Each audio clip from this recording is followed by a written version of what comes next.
Baik, sedang jemaat kita akan bersama-sama melihat di dalam secara liturgi atau kalender gereja memang hari ini atau bahkan di dalam tengah malam kemarin jadi memang makna Natal di tanggal 25. Tapi sebenarnya memang di dalam keluarga besar jemaat GKT Trinity memang di tanggal 17 sudah merasakan bagaimana ibadah dalam perayaan. Tapi sekali lagi ini juga menjadi sebuah tradisi yang baik dan saya juga bersyukur Ibu Bapak juga memberikan sebuah tanda 25 itu memang harus pergi ke gereja dan kita juga dapat merasakan sukacita dan juga damai Natal. Tapi sebelumnya mari Ibu Bapak kita akan berdoa dalam pembacaan firman Tuhan kali ini. Mari kita berdoa. Allah yang berbelas kasih dalam kehidupan kami dan Engkau firman yang menjadi manusia, dan sekali lagi kami melihat terang itu dan kami bersyukur oleh karena anugerah Tuhan yang dinyatakan di dalam kehidupan kami. Tanggal 25 ini kami kembali mengingat akan kasih Tuhan yang besar yang sekiranya kami tidak bisa terima bahwa kami adalah manusia yang berdosa. Tapi oleh karena kemurahan Tuhan saja, oleh karena anugerah Tuhan saja, kami juga dapat menyebut Engkau sebagai Tuhan dan juga Juru Selamat kami. Kami mau belajar melalui tema kami pada malam hari ini dan khususnya di dalam malam Natal, bahkan di dalam pagi Natal juga siang Natal ini kami melihat Tuhan juga akan beranugerah dalam kehidupan kami di dalam pemberitaan firman Tuhan kali ini. Di dalam nama putra Tuhan kami Yesus kami berdoa. Amin. Bapak Ibu kasih Tuhan, kita akan belajar mengenai sebuah tema, yaitu mengenai tentang Home for Christmas. Jadi ini sebuah tema yang sekali lagi mengajarkan untuk setiap kita, Ibu Bapak, bahwa di dalam perjalanan kehidupan kita, ketika kita mengikut Tuhan, sering kali bahkan bukan hanya belasan, puluhan kali kita mendengar tentang narasi cerita Natal. Tapi saya merenungkan sebuah tema di tanggal 25 ini tentang bagaimana narasi atau cerita Natal itu menjadi bagian dalam hidup kita. Kalau Ibu Bapak juga melihat beberapa narasi Natal, kita belajar dari para gembala, kita belajar dari orang Majus, kita belajar ketaatan daripada Magnificat, nyanyian pujian Maria. Tapi bagaimana narasi atau cerita Natal itu tidak menjadi homely. Kita merasa nyaman di dalam cerita atau narasi Natal itu, sehingga kita juga makin lama di dalam pengulangan itu kita makin merasa bahwa Tuhan itu firman yang menjadi manusia.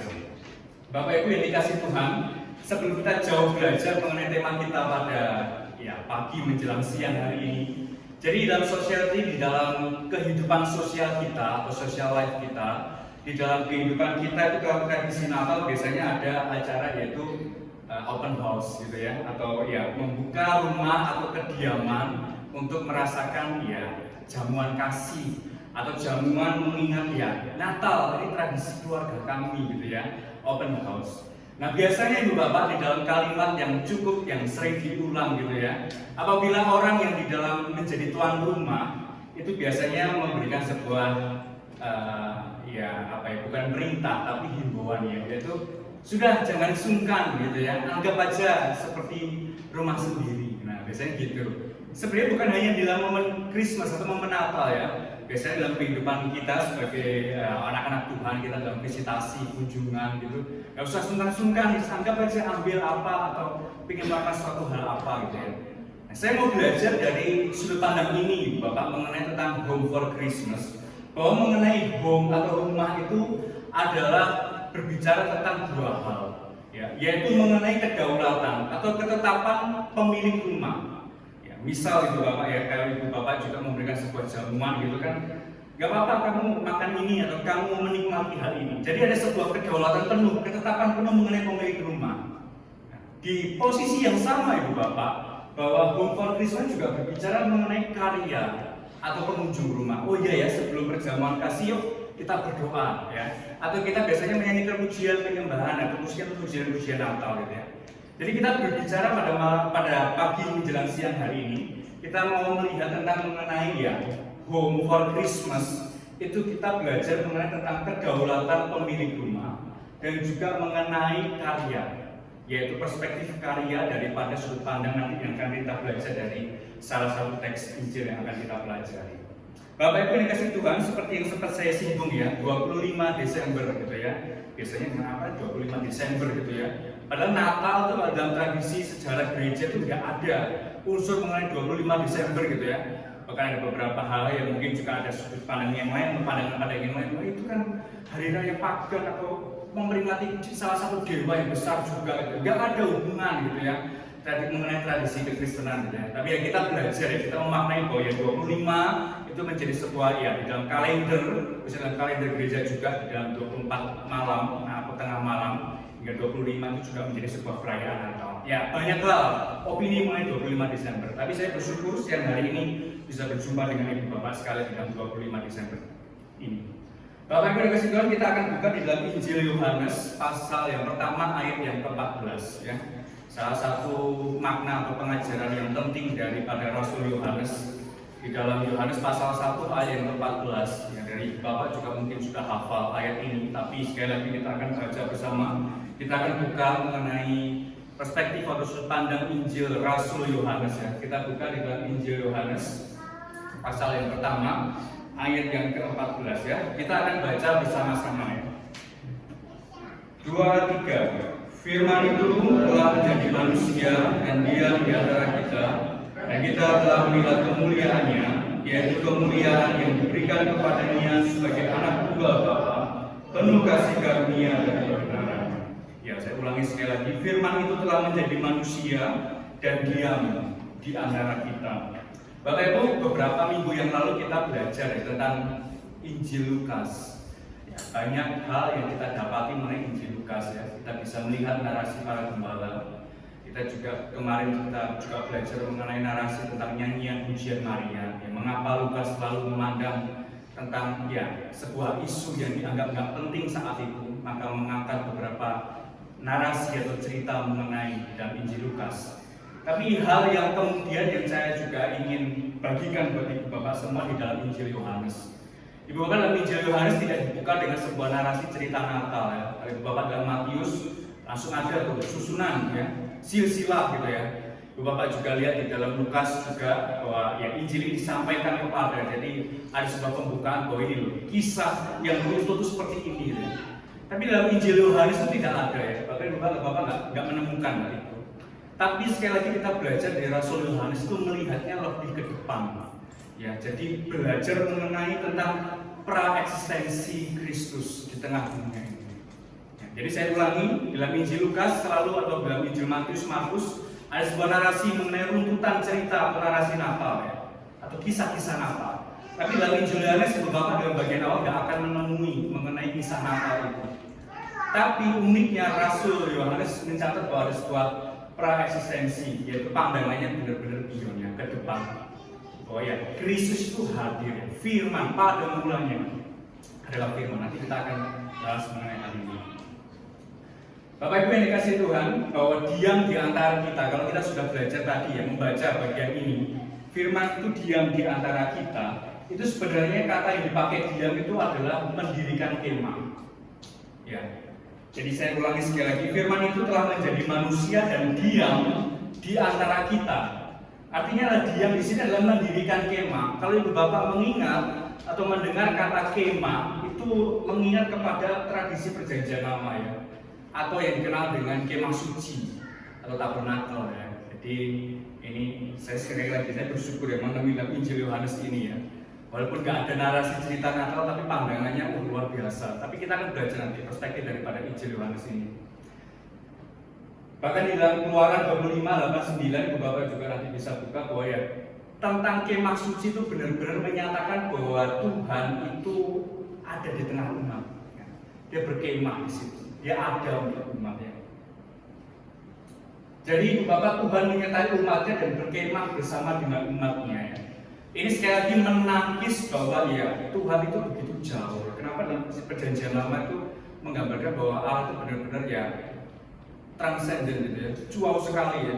Kalau kamu sudah berdosa, hukuman kutuk gitu ya. Tapi kita belajar dalam pandangan ini bahwa enggak semuanya begitu. Allah itu ada di tengah. Bahkan kalau ibu bapak juga perhatikan sebenarnya perjalanan umat Israel, umat Tuhan ini yang berperang bukan mereka, tapi Tuhan yang menjadi pimpinan mereka. Bapak Ibu yang kasih Tuhan, di dalam catatan Rasul Yohanes, di dalam Injil Yohanes ini ya, Jadi ada dua hal ya mengenai tentang tabernakel atau bait Allah ya. Jadi yang firman itu diam di antara kita, diam berkemah. Kemah suci adalah lambang penyertaan Tuhan bagi Israel di padang gurun. Jadi tabernakel itu menjelaskan bagaimana ya penyertaan Tuhan di dalam kehidupan umat saat itu. Dan pada sampai halnya dalam 2 Samuel 7 ketika Israel telah tiba di Kanaan, dan dipimpin oleh raja yang takut akan Tuhan, mulai muncul rencana ya. Jadi dari tabernakel ini, dari kemah yang dibuat, lalu ada muncul sebuah hal yang kita harus mendirikan ya, bait Allah, tempat kediaman Allah. Ya, sekali lagi kita belajar bahwa dalam tradisi Reform ya Allah itu ya bisa hadir ya, Allah maha hadir, bahkan yaitu sebagaimana doktrin Allah yang kita pelajari bahwa Allah tidak dibatasi dengan ruang tempat, hanya dibatasi dengan waktu, ya dia ada, dia eksis dimanapun ya tempatnya gitu ya. Jadi kita belajar bahwa Injil Yohanes ternyata juga dibangun di dalam tradisi perjanjian lama. Biasanya kita kan di dalam membaca Alkitab itu kan kita memberikan stempel ya. Ya perjanjian baru itu yang nuansanya perjanjian lama ya surat-suratnya Paulus gitu ya.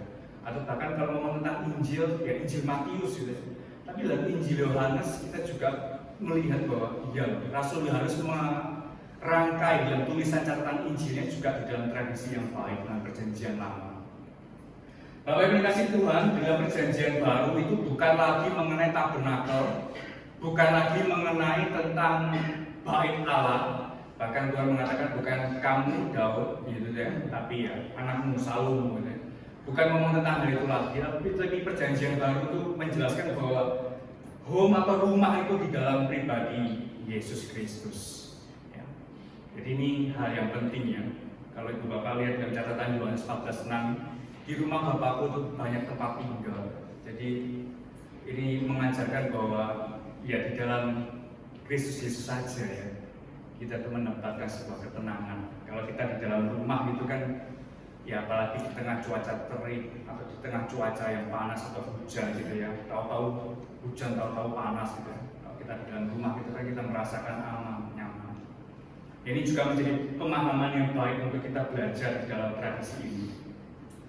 Bapak Ibu yang dikasihi Tuhan, dengan hal yang luar biasa ya di dalam Injil Yohanes tadi ya, bahwa ternyata Injil Yohanes itu juga dibangun dalam perjanjian lama. Tapi ada sebuah hal yang ironi, hal yang tragis dalam Injil Yohanes. Mungkin Ibu Bapak juga sudah menebak, oh iya itu ada sebuah tangisan dalam pembantaian bayi pada saat itu. Enggak ya. Ironi di dalam Injil Yohanes itu perspektifnya adalah Allah itu ditolak melalui ciptaannya sendiri. Dia yang adalah rumah, dia yang adalah ya aku ini loh tempat kediaman yang sejati. Tetapi umat yang diciptakan itu menolak dia ya. Kalau Ibu Bapak baca di dalam lembaga Alkitab Indonesia atau dalam Alkitab atau Alkitab Ibu Bapak ya. Jadi di situ ada nanti penolakan Yesus. Ya. Bagaimana mungkin dia yang pada mulanya adalah firman yang menciptakan semua ini, dia ditolak sendiri oleh ciptaannya. Ini adalah sebuah hal yang benar-benar ironi atau tragis daripada perspektif Injil Yohanes. Nah Ibu Bapak yang kasih Tuhan, pada siang hari ini kita akan belajar sebenarnya ada dua hal ya. Mengenai Home for Christmas itu kita belajar mengenai yang pertama adalah peristiwa Natal atau cerita Natal itu berbicara tentang kedaulatan Allah, berbicara tentang ketetapan Allah ya. Ya ini juga mengajarkan bahwa ya Tuhan itu pemegang kontrol kehidupan di dalam sebuah narasi perjalanan kehidupan umat. Tapi di dalam perjalanan kehidupan kita ya, bahkan orang-orang yang mempertanyakan tentang apakah Tuhan itu benar ada ya, dia pasti mengatakan salah satu problemnya seperti ini ya. Lantas apakah kedaulatan Tuhan atau ketetapan Tuhan itu bersifat asal-asalan ya, atau suka-suka Tuhan? Gitu ya. Biasanya gitu ya. Kalau kita konkretkan di dalam cerita atau narasi Natal ya, apakah benar ditetapkan sih bayi Yesus itu nggak ada yang mau menerima di dalam penginapan saat itu ya, bahkan menolak. Apakah ini juga sebuah ketetapan Tuhan bahwa nggak ada yang mau menerima bayi Yesus? Ini kan juga sebuah problem ya dalam kehidupan kita juga begitu ya. Apakah kedaulatan Tuhan itu benar-benar hanya Tuhan sih gitu ya? Apakah asal-asalan gitu? Kita nggak ada andil sebagian dalam itu gitu. Bapak Ibu kasih Tuhan, ada poin yang penting mengenai pengajaran tradisi Reform ya. Kita belajar bahwa ketetapan Tuhan itu tidak asal-asalan ya. tidak asal-asalan. Kedaulatan Allah itu tidak asal-asalan dan berbicara tentang sesuatu yang harus terjadi dalam perencanaan Allah sepenuhnya. Ketetapan Tuhan itu di dalam desain atau rencananya Tuhan. Ya. Jadi enggak, contohnya gitu ya. Kita kan beberapa hari ini kan ada yang menjaga salah satu tugas kepolisian yang mengamankan. Ya, kalau misal kita berbicara mengenai ketetapan gitu ya atau kedaulatan penuh gitu ya. Yang nggak tahu siapa saja yang jaga, yang namanya siapa, ya pangkatnya apa gitu ya, asal-asal enggak ya. Tapi ada satu hal yang benar-benar direncanakan gitu ya. Jadi kalau Ibu Bapak juga lihat nanti ada beberapa teman-temannya atau bahkan yang bawahnya juga akan ikut laporan bersama dengan yang menjaga pada hari ini gitu ya. Jadi Ibu Bapak, ketetapan Allah itu juga demikian, yang artinya tidak ada yang asal-asalan ya pokok terjadi gitu ya. Jadi ini pemahaman yang penting untuk kita pahami di dalam perenungan kita di dalam narasi Natal 25 ini. Salah satu poin yang penting yang juga ini menjadi sebuah isu juga yang kembali diangkat ya di dalam dunia apologetika ya. Ya, apakah Yesus itu harus lahir di Bethlehem gitu ya? Jawabannya iya gitu. Bahwa yang Tuhan tetapkan bahwa Bethlehem itu menjadi tempat bagaimana Tuhan Yesus nanti juga akan lahir sang bayi Natal itu gitu. Entah itu caranya, sekali lagi ini bukan asal-asalan, entah itu melalui sensus Kaisar Agustus yang harus pergi, harus pindah gitu ya, dan ketetapan itu, atau dengan cara yang lain gitu ya. Bisa saja Yesus dan juga Maria pada saat itu nggak pergi ke Bethlehem, bisa saja. Tapi kita belajar lagi, ketetapan Allah itu di dalam perencanaan itu benar-benar matang dalam pelaksanaan, di dalam hal yang dinyatakan saat itu. Sehingga Ibu Bapak, Hope for Christmas itu menyatakan apa yang ditetapkan Allah itu berjalan beriringan dan tidak berbenturan. Ya, poin yang kita pelajari pada siang hari ini bahwa apa yang ditetapkan oleh Allah di dalam kedaulatannya itu selalu berjalan beriringan dan tidak berbenturan. Ya, jadi misalnya Ibu Bapak ya, dalam perencanaan Tuhan, dalam kisah-kisah perjanjian lama pun juga gitu ya. Apakah ada suatu hal atau Allah yang dibatalkan yang tidak ada? Tapi semua itu ada di dalam rencana Tuhan yang dinyatakan di dalam perjalanan hidup umat. Yang kita renungkan Ibu Bapak pada poin pertama ini ya, bahwa perjalanan hidup dalam memandang kedaulatan Allah. Ya. Kita sudah merayakan Natal berapa kali ya di dalam kehidupan kita. Tapi kalau dalam perspektif Injil Yohanes itu kita melihat bahwa peristiwa Natal ternyata ketetapan Allah sepenuhnya yang sekali lagi di dalam rencananya itu dinyatakan. Bagaimana dalam kehidupan setiap kita itu Bapak ya, perjalanan kehidupan kita sebagai orang percaya. Apakah kita mau melihat ya suatu hal atau sense spiritual di dalam kehidupan kita bahwa perjalanan hidup kita tetap memandang akan ketetapan Tuhan atau kedaulatan Tuhan. Kalau ada sebuah statement atau pernyataan yang menyatakan seperti ini, Bapak, kalau Allah berdaulat berarti Allah memegang kendali hidup kita. Ya, banyak gambaran, banyak penulis yang baik ya selalu menggambarkan bahwa kehidupan kita nggak bisa lepas daripada namanya badai hidup ya. Jika kita ada di perahu, ada badai, ada banyak silih berganti yang mengguncang. Tapi statement atau pernyataan ini keluar bahwa kalau Allah itu berdaulat, Allah itu menetapkan suatu hal di dalam kehidupan kita ya. Jadi ya Allah itu pemegang kendali hidup kita. Bapak Ibu dikasih Tuhan, tahun 2024 bahkan Natal atau sekali lagi kita akan juga menyongsong tahun baru. Banyak spekulasi mengenai tahun 2024 ya. Bahkan bukan hanya banyak spekulasi, banyak para pakar yang mengatakan bahwa ya suatu hal akan serba sulit semuanya dalam pekerjaan, di dalam segala suatu kesehatan ya. Tapi sekali lagi kita belajar ya, dari perspektif daripada Injil Yohanes ini ya. Kalau Allah itu berdaulat, itu Allah itu pemegang kendali kehidupan kita ya. Saya cukup kagum Bapak ya di dalam tulisan Rasul Yohanes ya. Kalau Bapak kan baca Rasul Yohanes kan tulis beberapa kitab atau beberapa surat 1-3, bahkan juga dipercaya di dalam surat Wahyu itu juga penglihatan dipakai oleh Rasul Yohanes ya. Tapi sebenarnya Bapak, Rasul Yohanes itu dididik ya di dalam sebuah society mengenai Qumran ya. Kalau Ibu Bapak suka membaca beberapa teks atau tradisi perjanjian lama itu, Yohanes lalu gambarkan mengenai tradisi Qumran ya. Jadi fokus dalam Injil Yohanes atau Rasul Yohanes itu selalu mengarah kepada hal yang bersifat kekekalan ya. Jadi kalau Bapak misal nongkrong atau kemana ya, pergi atau apa, terus ada rekan itu Bapak gitu kadang-kadang misal membawakan air gitu ya, terus inilah anggur, inilah darah perjanjian. Jadi di dalam tongkrongan itu ada muncul statement seperti itu gitu ya. Jadi ini ada sebuah tradisi Qumran. Qumran itu selalu fokus kepada hal-hal yang bersifat mengenai hal surgawi atau hal yang di atas. Jadi contohnya seperti ini ya. Qumran itu sekali lagi tidak peduli dengan hidup yang ada di bawah, hidup yang ada kelihatan, hidup yang sesuai dengan realita. Qumran itu menghabiskan hidupnya itu menulis dan juga membaca skrip. Jadi dia mengasingkan diri, Qumran itu, jadi dia menulis, dia membaca, dia sekali lagi ya mengeksplor tentang mengenai hal ini, tentang skrip ini. Jadi sekali lagi tradisi Rasul Yohanes selalu mendapatkan nuansa mengenai ya sense spiritual surgawi. Tapi ada muncul itu Bapak ya dalam perdebatan. Ya mungkin dalam surat Wahyu itu kenapa sulit dimengerti karena ya Rasul Yohanes itu benar-benar memikirkan yaitu ya pandangan, bahkan di masa tua, di masa pembuangan selalu memikirkan hal yang kelihatan, hal yang tidak kelihatan, hal yang di atas. Sehingga kita mendapati Bapak di dalam ini adalah kepada kedaulatan Allah sepenuhnya dalam Injil Yohanes.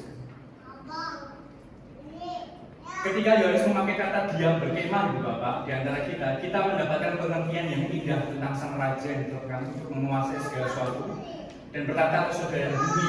Ternyata adalah sang raja yang rela berdiam di padang gurun bersama-sama dengan umatnya. Jadi kalau kita mau breakdown, kita mau bongkar teks ini berbicara tentang sang raja yang ditetapkan di dalam kedaulatannya, rencananya untuk menguasai segala sesuatu dan bertakhta atas surga dan bumi, dan ia berdiam bersama-sama dengan umatnya. Jadi ketika ada ya di dalam liturgis atau di dalam pembacaan itu ya, sang raja itu turun dan ada bersama dengan umat gitu ya. Jadi ini sebuah nuansa yang digambarkan di dalam Injil ya. Injil itu kan gospel, kabar baik, kabar sukacita, kabar tentang mengenai keselamatan umat ya. Jadi bagaimana itu yang mau dikembangkan oleh Rasul Yohanes. Tapi Bapak di dalam perjalanan kehidupan kekristenan saat ini ya, kalau sudah ngomong ketetapan Tuhan ya sudah wis nggak usah ngapa-ngapain gitu ya. Ini kan juga termasuk ya fatalisme ya. Ini kan nggak usah ngapa-ngapain, kita juga sudah selamat gitu ya. Kan tidak seperti itu ya. Bahkan di ekstrim yang sama itu Bapak ada sebuah pandangan mengenai Yohanes 1:12 ya. Ini kan juga sering ya di dalam literasi yang berkhotbah gitu ya, dengan style yang membara-bara ya. Kamu itu adalah anak-anak Allah gitu. Kamu itu punya kuasa gitu ya. Nah, penafsiran ini kan sebenarnya ya bukan penafsiran yang baik ya. Bukan Tuhan yang dimegahkan, Tuhan yang dibesarkan, tapi ya diri kita bisa melakukan kata Tuhan. Bahkan kalau memakai istilah ya, saya mencomot salah satu pernyataan statement yang menggunakan ya harusnya penafsirannya seperti itu gitu Bapak ya. Dia adalah Bapak dan kita anak, kita belajar percaya kepada Dia, berjalan dalam iman kepercayaan itu. Ini kan pernyataan yang sangat manis gitu Bapak ya. Orang yang datang ke gereja dengan pernyataan seperti ini kan pasti disegarkan kembali ya, dipulihkan kembali. Sekali lagi Bapak, di dalam mengikut Tuhan itu bukan sekali lagi saya mengajarkan atau di dalam kekristenan atau di dalam pandangan reform itu tentang ya ikut Tuhan itu harus sengsara menderita ya, enggak juga. Tapi kalau penafsirannya seperti ini Bapak ya, ini penafsiran yang benar-benar sangat melegakan umat gitu ya. Tapi kalau dalam tradisi reform sekali lagi ya seperti ini ya. Tradisi reform selalu menempatkan firman ya, menempatkan Alkitab itu sebagaimana mestinya ya. Bukan tentang kita hidup ini ya, tapi tentang Tuhan di dalam kehidupan kita. Itulah tradisi reform yang ingin kembali ya kita belajar, kita bersyukur dalam GKT Trinity berangkat dari tradisi reform. Jadi Bapak, Hope for Christmas, jadi kita tetap melihat kedaulatan Tuhan dalam hidup kita, tapi di posisi yang sama Tuhan juga mau memakai kita mandek dalam rencananya ya. Dalam pokok-pokok doa tadi sudah didoakan juga ya tentang ya, Christmas Carol, tentang penginjilan, tentang misi gitu ya. bahwa Tuhan juga memberikan sebuah mandat kok ya, bahwa kan bilang Matius yang terakhir itu kan juga amanat agung, bahkan dikatakan seperti itu ya. Artinya Tuhan juga memberikan sebuah mandat ya, bukan hanya Allah yang bekerja, tapi kita di dalam kehidupan kita juga ikut ambil bagian di dalam itu. Bapak itu yang pertama, yang kedua, yang terakhir kita akan belajar mengenai peristiwa Natal adalah karya Allah sepenuhnya ya. Yang pertama tadi peristiwa Natal itu ketetapan kedaulatan Allah sepenuhnya. Tapi yang kedua, yang terakhir ini kita berbicara mengenai peristiwa Natal adalah karya Allah. Jadi ini berbeda ya. Ketetapan, di dalam ketetapan itu nanti ada karya ya. Bahkan sebenarnya juga bisa dalam rencananya itu juga ada sebuah ketetapan kedaulatan Allah. Bapak Ibu yang kasih Tuhan, dalam Yohanes pasal 1 ayat yang pertama ya, itu kan di dalam teksnya kan dibacakan seperti ini ya. Pada mulanya adalah firman, firman itu bersama-sama dengan Allah dan firman itu adalah Allah ya. Dalam poin A itu pada mulanya adalah firman. Ini kan berbicara mengenai istilah dalam kitab Kejadian ya. Kalau Ibu Bapak buka dalam kitab Kejadian kan pada mulanya adalah firman. Ya, sekali lagi Ibu Bapak ini sangat kaya ya, pengajaran Rasul Yohanes ya. Dia bisa menarik pandangan ini gitu Bapak ya.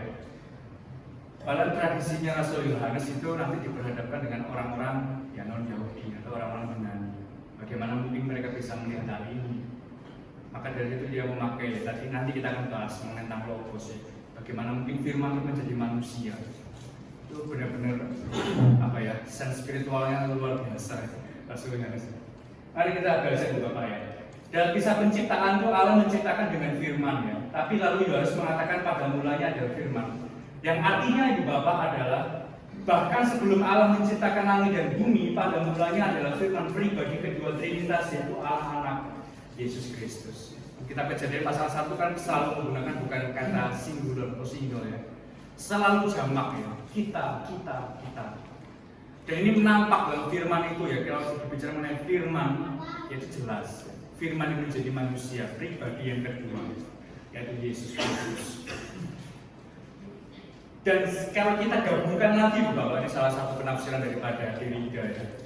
Creation penciptaan, di dalam kitab Kejadian itu membicarakan tentang kisah penciptaannya. Dalam penciptaan itu nanti juga ada kejatuhan, pasal 3. Tapi itu nanti ada penebusan karya Kristus.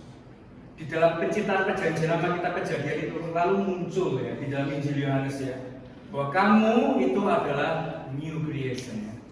Kamu itu adalah ciptaan baru ya. Bahkan Rasul Paulus juga nanti menjelaskan, kamu itu bukan yang lama, kamu itu adalah ciptaan baru, yang lama sudah berlalu. Jadi ini hal yang sungguh kaya ya Bapak ya, sangat bernilai mengenai tradisi Injil Yohanes yang itu Rasul Yohanes sendiri ya. Dia bisa menarik kisah penciptaan itu dan digabungkan dengan perjanjian baru, bahwa kau bukan lagi penciptaan yang lama, kau bukan ciptaan yang lama, tapi kau sudah ditebus dalam firman menjadi manusia, yaitu mengenai new creation, bahwa kamu adalah ciptaan baru. Bapak yang kasih Tuhan, tapi ada hal yang cukup sulit memang ya. Kalau sekali lagi ya, kalau kita belajar mengenai penginjilan itu, kalau kita sudah ngomong sampai berdosa, kalau orang bukan dipilih ya juga akan sulit gitu ya.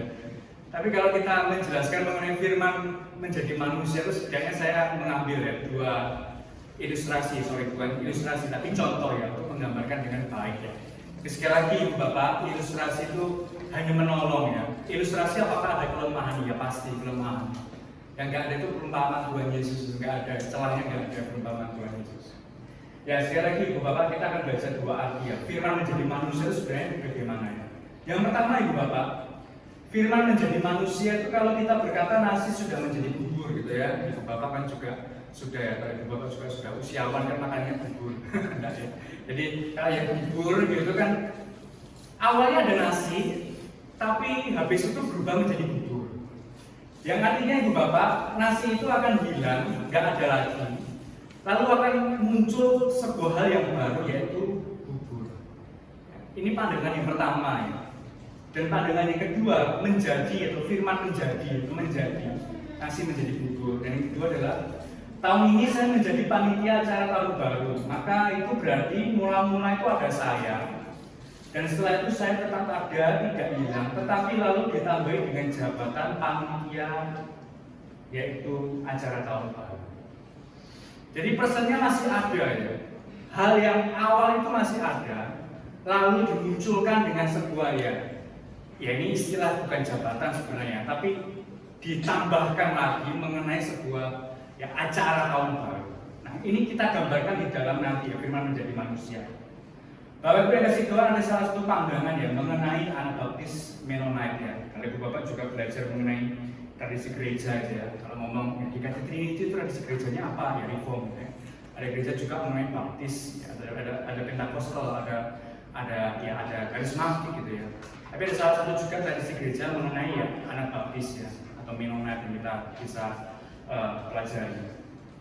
Dia menggunakan salah satu pemahaman mengenai ini, Bapak. Yesus itu bukan betul-betul anak dari Maria. Ia hanya semacam ya made in heaven ya, buatan dari surga kalau dimasukkan ke dalam kandungan Maria. Ini kan juga salah satu pandangan yang cukup problem ya. Ini pandangan yang pertama tadi ya, Bapak ya. Berarti Yesus itu cuma serupa dengan kita, tapi secara esensi itu bukan manusia ya. Diserupakan ya. Sehingga ia tidak mungkin mengerjakan karya keselamatan untuk menebus kita. Pandangan ini penting Ibu Bapak ya, firman menjadi manusia ya. Itu benar-benar adalah hal salah satu center gospel yang juga dalam kekristenan ya.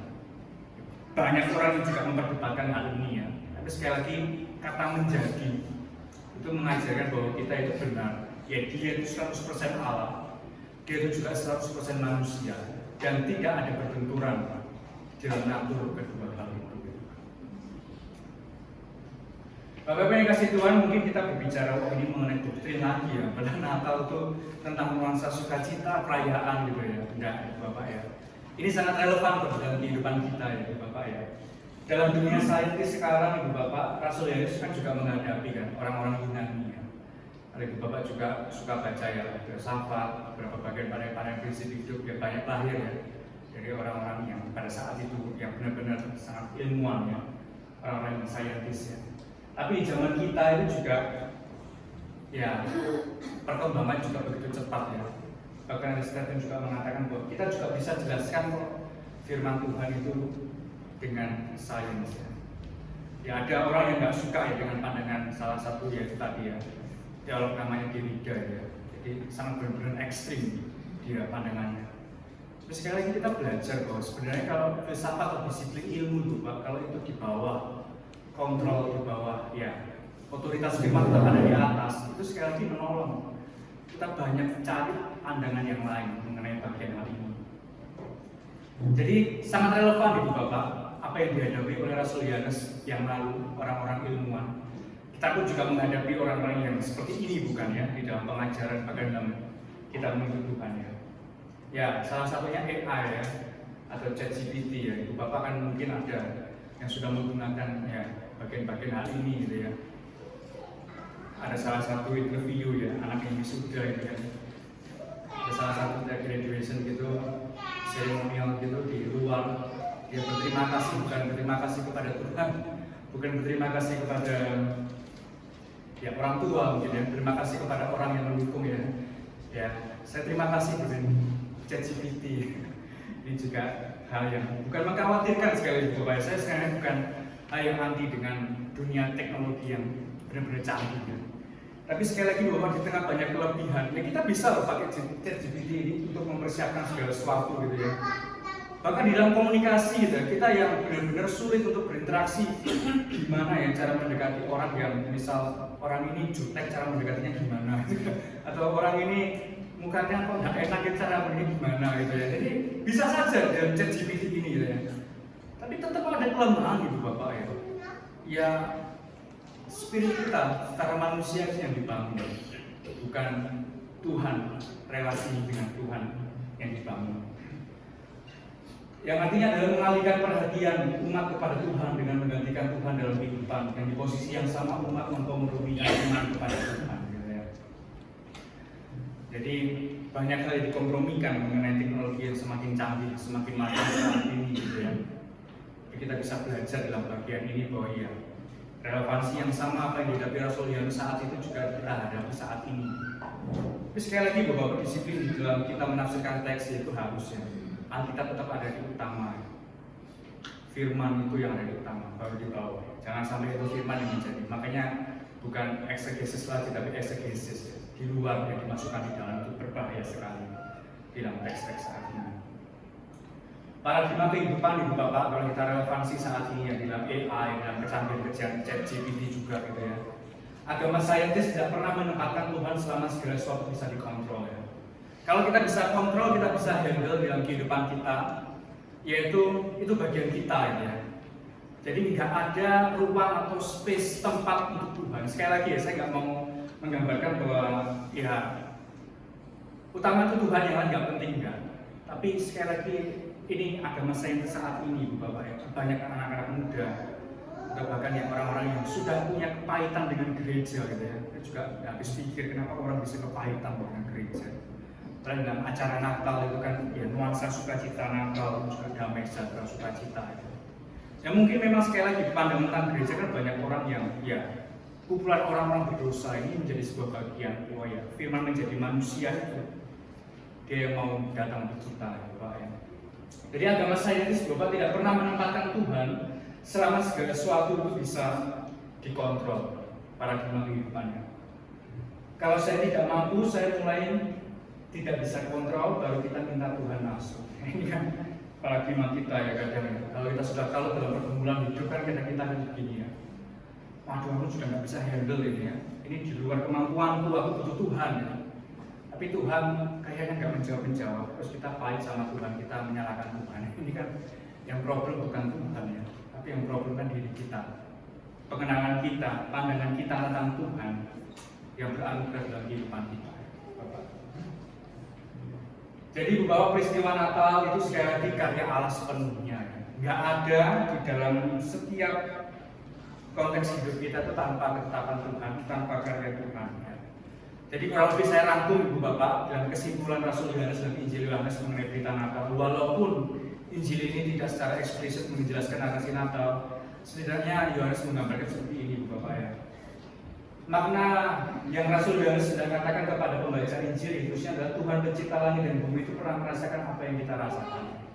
Pada mulanya dalam firman kita Kejadian 1 tadi, terus Yohanes tarik ke belakang di perjanjian baru. Dia itu Logos, firman yang menjadi manusia, pencipta langit dan bumi dan merasakan sebagaimana kita sebagai manusia.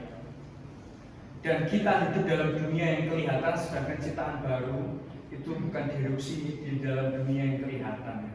Ini tadi ya, Rasul Yohanes itu benar-benar tradisi didikan dalam pemerannya. Dia nggak selalu memikirkan tentang suatu hal yang kelihatan. Dia selalu juga memikirkan bahkan 80% Bapak dalam kehidupannya selalu memikirkan hal-hal dalam kerajaan surga ya. Baik juga beranggapan bahwa Rasul Yohanes juga adalah murid daripada Yohanes Pembaptis ya. Baik Bapak juga narasi Yohanes Pembaptis kan juga gitu, langsung pergi mengasingkan dirinya, gak mau hidup dengan interaksi sosial saat itu.